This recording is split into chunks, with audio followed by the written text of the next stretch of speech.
श्रीलंका। श्रीलंका में हमारी तमाम तरीके की मैथोलॉजिकल यादें भी जुड़ी हैं, और आज वस्तुतः क्या है वहाँ पर और कैसे हम कोरिलेट करते हैं, ये भी एक आकर्षण का विषय था।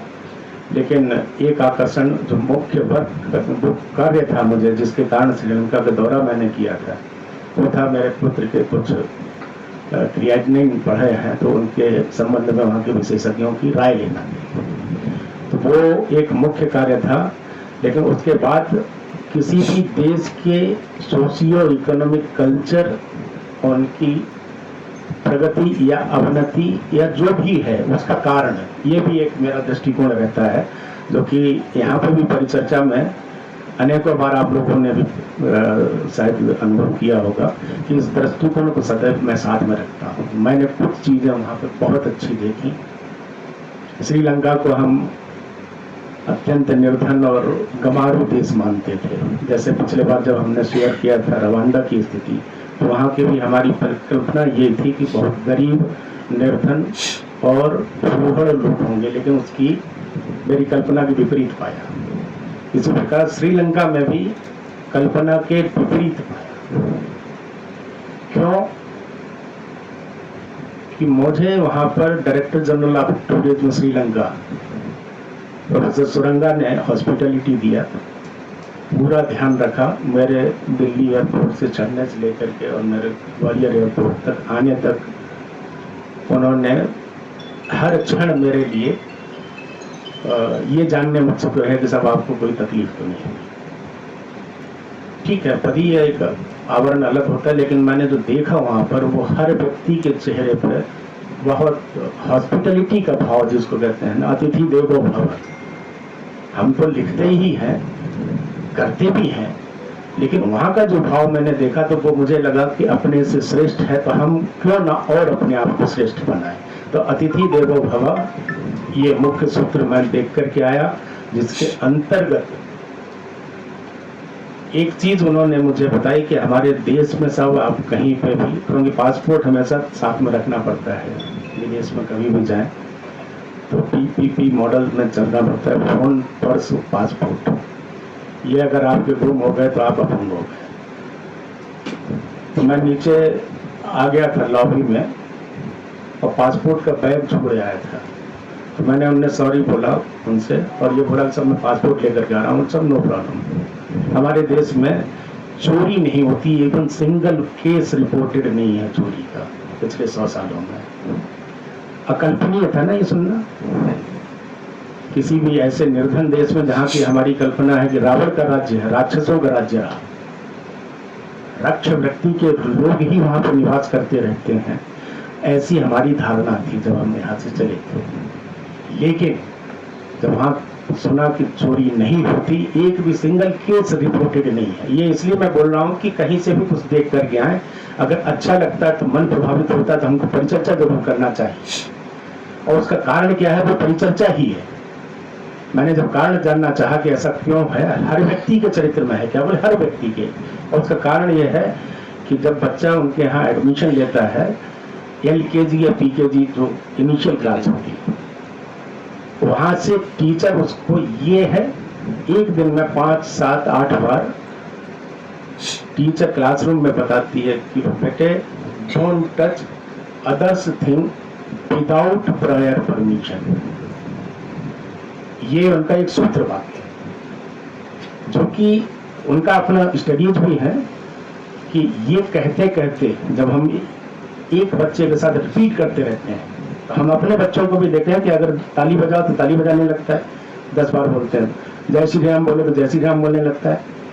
सिमिलरली उनने ये कि don't touch others thing without permission, ये एक दिन में जब भी बच्चे ने दूसरे को मोबाइल पकड़ा, don't, no no, this is not allowed, ये करके बच्चे को कल्चर्ड किया उनने। जैसे 10, 11, 12 साल का हो जाता है, उसके स्वभाव में आ जाती है। और वो स्वभाव केवल बच्चे के ही नहीं, मैंने वहां से टैक्सी ड्राइवर जो कि मेरे साथ 5 दिन रहा, गाइड, दूसरे प्रोफेसर्स, दूसरे डॉक्टर्स जिनसे भी मैं मिला, जिन प्रोफेशनल से भी मिला, और वहां से ये देख करके आया कि वास्तव में यहाँ के लोग बहुत ईमानदार और चोरी तो नहीं करते। लोग मदद करने के लिए आगे आते हैं, मदद मांगने के लिए नहीं, मदद करने के लिए आगे आते हैं। ये अद्भुत चीज है। देखिए क्यों कि जब हमने अपने विश्वविद्यालय के लिए मदद मांगी तो प्रोफेसर डिसिल्वा सुरंगा, जो कि director general of tourism Sri Lanka, पूरी कंट्री के हेड रह चुके हैं, और अभी यूनिवर्सिटी ऑफ कोलंबो में डिपार्टमेंट ऑफ इकोनॉमिक्स के हेड ऑफ डिपार्टमेंट है। और यूनिवर्सिटी ऑफ कोलंबो अगर आप गूगल पर रिसर्च करेंगे तो that is the biggest university in Sri Lanka and at about 150 years old. 150 साल पहले ब्रिटिश कॉलोनियल टाइम पे बनी हुई थी वो यूनिवर्सिटी। बहुत प्रेस्टिजियस, बहुत वाइड स्पेक्ट्रम में फैली हुई और बहुत प्रतिष्ठित विश्वविद्यालय है। वहां से जब हमने कहा साहब हमारे विश्वविद्यालय तभी शैशव काल में है, हमको कुछ मदद चाहिए, तो जैसे मदद की बात किया तो जो सब पढ़ करके आए आगे अपने वीसी से मिलाने गए। उनके वाइस चांसलर साहब उस समय शायद हमारा दुर्योग था कि नहीं मुलाकात हो पाई, और वो यूएस में थे, लेकिन उनके बिहाफ में उन्होंने उनके अधिकारों का अतिक्रमण करते हुए हमारे साथ एक एमओयू साइन किया, जो कि आपको विक्रांति के लिए एक नया मुकुट है। पिछली बार हम जब रवांडा गए थे तो वहां से एक एमओयू साइन हुआ, यहाँ पे गए, यहाँ पे भी हुआ, और हम चाहेंगे निकट भविष्य में हमारे कुछ स्टाफ के लोग इंदौर और ग्वालियर दोनों के मिलकर के कुछ स्टूडेंट्स सिलेक्शन के आधार पर 50% सब्सिडी दे करके हम वहां पर भेजें, ताकि आपकी जो यादें हैं, श्रीलंका हमारे लिए इसलिए भी महत्वपूर्ण है कि हमारे आराध्य देव राम, सीता और हनुमान तीनों से जुड़ी हुई हैं वहाँ की यादें, और आज भी उन्होंने ऐसी ही संरक्षित करके रखी है। बड़ा कौतूहल देखने का था, लेकिन जब देखा तो एक विशेष प्रकार का अनुभव हुआ जो उसको कि शब्दों में बयान नहीं किया जा सकता। श्रीलंकन एक और मेरी धारणा थी कि हो सकता है कि ये रावण जैसे, क्योंकि रावण का राज्य था, और ये धारणा थी कि अपने राजा को कभी भी कोई आराध्य मानता है। हम भी अपने राजा राम को आराध्य मानते हैं, लेकिन वहां मैंने देखा कि बुराई को बुराई कहने में उनको संकोच नहीं। रावण की कोई भी मंदिर पूजने लायक उन्होंने नहीं बनाया, ना ही रावण की पूजा करते हैं। यद्यपि रावण को लंका का राजा मानते हैं, लंकाधिपति मानते हैं, लेकिन पूजा करने के लिए यदि कोई है मंदिर अगर देखे तो मैंने देखे सीता का मंदिर था वहां पर अशोक वाटिका में, हनुमान का मंदिर था वहां पर जहां पर हनुमान जी सबसे पहले जिस पर्वत पर पैर रखे थे, और राम का मंदिर था। श्रीलंका जैसी जगहों में इनके पूजन अर्चन और श्लोकों का जब हमने वहां पर सुना, पूजा करते थे और अगरबत्ती लगाते थे, प्रसाद वितरण करते थे जैसे हम लोग करते हैं, तो देख करके बड़ा अचंभा लगा कि विदेश की धरती में भी निष्पक्ष भाव, सर्वधर्म समभाव और वसुधैव कुटुंबकम की सबसे बड़ी अभी तक की अपने जीवन में देखी गई एक प्रत्यक्ष उदाहरण था वो, कि सबके साथ उनका व्यवहार एक समान था। तो मैं चाहूंगा, मैं इतनी बात इसलिए करना चाह रहा था आपसे कि वो संस्कार हम लोग हैं यहाँ पर छोटी छोटी बातों में फटे रहते हैं, क्षेत्र, जाति, भाषा, तमाम चीजें ऐसी हैं जो कि हमारी राजनीति का दोष दे या किसी का भी दे, लेकिन समाज हमारा विभक्त हो चुका है। अब हमारी जवाबदारी है कि इस विभक्त समाज को एकजुट कैसे हम बनाएं, तो हम मनुष्यता का रिश्ता रखें, हम कोई क्षेत्रीय जातीयता और अन्य किसी बात में ना फंसे। तो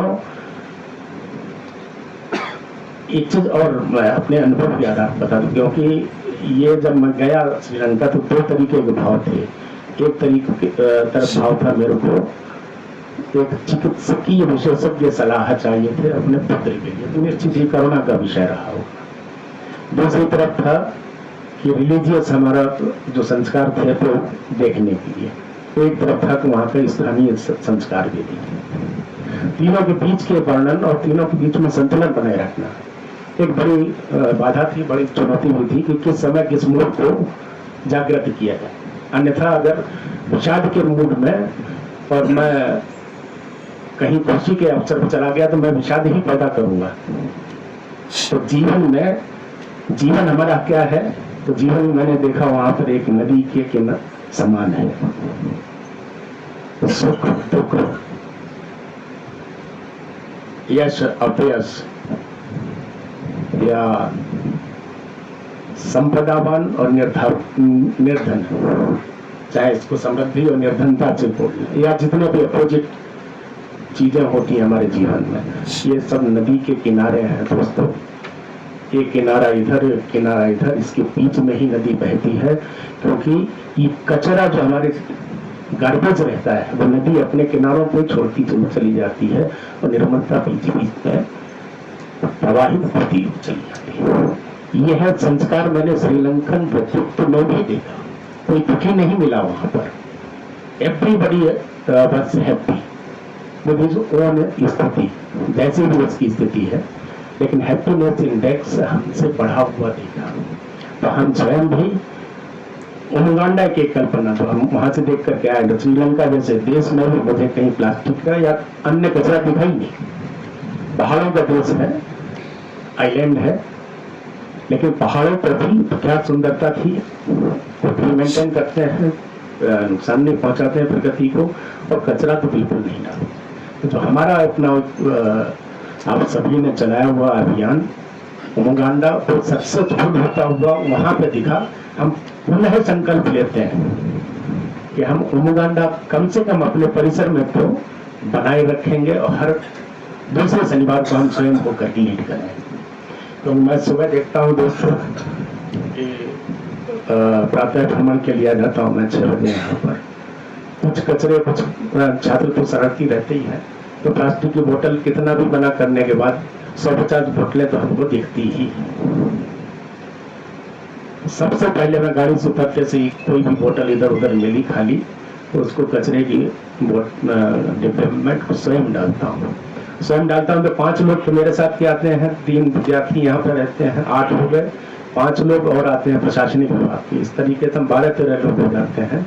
और पूरे सड़क के किनारे के कचरे के साथ साथ आपको प्रशासनिक भवन के सामने कचरा में मेरे घर से जब भी आप लोग 9:30 बजे आते होंगे, 9:15 बजे, तो कोई भी कचरा नहीं मिलता होगा।